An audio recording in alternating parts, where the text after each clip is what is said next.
সব জল্পনা কল্পনার অবসান ঘটিয়েছে।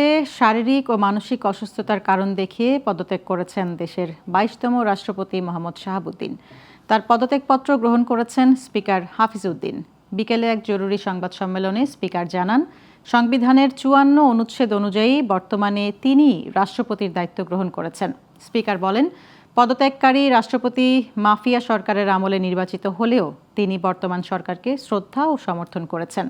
বিস্তারিত আওলাদ বাবলুর প্রতিবেদনে। ব্যক্তিগত সফরে থাইল্যান্ডে ছিলেন স্পিকার হাফিজ উদ্দিন। ২৬ জুলাই তার ফেরার কথা থাকলেও সফর সংক্ষিপ্ত করে দুপুরে দেশে ফিরেছেন স্পিকার। ততক্ষণে খবর ছড়িয়েছে রাষ্ট্রপতি মোহাম্মদ শাহাবুদ্দিন পদত্যাগ করেছেন। সে খবর নিশ্চিত করে বঙ্গভবন। ব্যক্তিগত সফর সংক্ষিপ্ত করে ফিরে বিমানবন্দরে কথা বলেন স্পিকার হাফিজ উদ্দিন।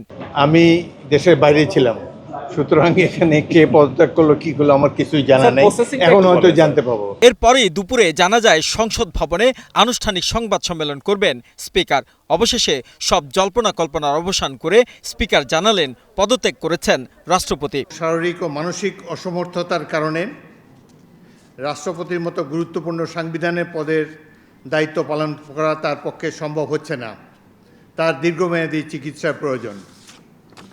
এই কারণেই তিনি স্বাস্থ্যগত কারণে পদত্যাগ করেছেন এবং বাংলাদেশ জাতীয় সংসদের স্পিকার হিসাবে এই পদত্যাগপত্র আমি গ্রহণ করেছি। পদত্যাগ নিয়ে নানান গুঞ্জন শোনা গেলেও রাষ্ট্রপতির শারীরিক অসুস্থতাই মূল কারণ বলেও জানান স্পিকার। তিনি মাফিয়া সরকারের আমলে নির্বাচিত হলেও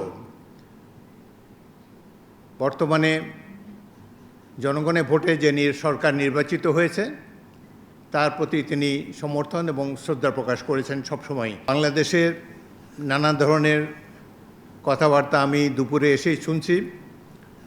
দেখা গেল যে এটি প্রকৃত, তিনি শারীরিক অসমর্থের কারণে পদত্যাগ করেছেন।